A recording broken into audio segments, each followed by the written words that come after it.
summer season started, feel the cool in the pool at Blue Mountain Country Club Resort, Dagapur, Siliguri.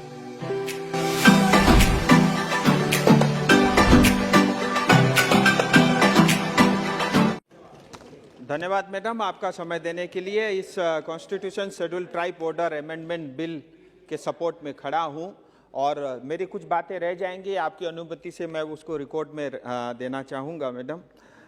Madam, मैं सीधे अपनी क्षेत्र की बात पे आता हूं कि जो हमारे गोरखा समुदाय हैं उनसे संबंधित जो मुद्दे हैं उसमें काफ़ी समय लग रहा है और मैं आपके माध्यम से समस्त देश को ये बताना चाहता हूं कि गोरखा जिनको मूल रूप से जो है हिल ट्राइब के नाते जाना जाते थे और स्वतंत्रता के बाद उनको जो है इस अधिकार से वंचित कर दिया गया। साथ ही मैं ऑन रिकॉर्ड ये भी कहना चाहता हूं कि जो दार्जिलिंग का मूल जिला जिसमें दार्जिलिंग, तराई, डुअर शामिल है, 1947 तक ये पार्शियली एक्सक्लूडेड एरिया के रूप में जाना जाता था और ये पार्शियली एक्सक्लूडेड एरिया सिर्फ जो है जहाँ पे जनजाति रहते थे उनको माना जाता था।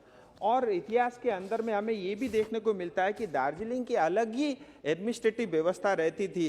1861 से पहले नॉन रेगुलेटेड एरिया थी, फिर रेगुलेटेड एरिया बना, फिर नॉन रेगुलेटेड एरिया बना, फिर शेड्यूल्ड डिस्ट्रिक्ट बना, फिर 1919 से लेकर के 1935 तक बैकवर्ड ट्रैक बना, फिर 1935 से 47 तक पार्शियली एक्सक्लूडेड एरिया बना, फिर जो है 1954 के अंदर में एब्जॉर्ब एरिया एक्ट के अंतर्गत ये बंगाल का हिस्सा बना।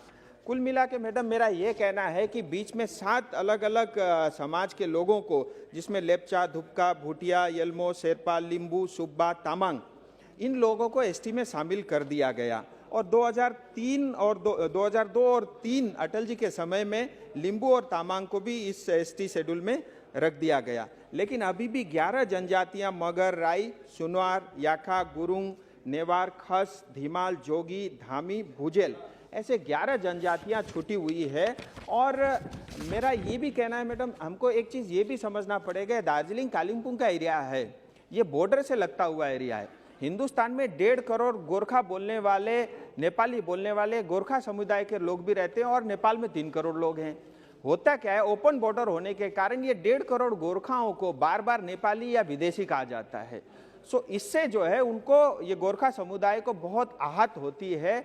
देश के प्रति हमारी वफादारी और हमारी ईमानदारी पे इस पे क्वेश्चन मार्क लगता है। इसलिए भी मैं ये मांग इसलिए नहीं कर रहा हूँ कि सिर्फ हमारे बच्चों को स्कूल में एडमिशन मिले या नौकरी मिले, हमको ये भी देखना चाहिए ये जनजाति थे, छीन लिया गया, वापस इनको डालना है। इससे एक काम से कई सारे समाधान होते हैं। अच्छा। मैं आपसे ये मांग करता हूं कि इस प्रक्रिया को जल्द से जल्द किया जाए।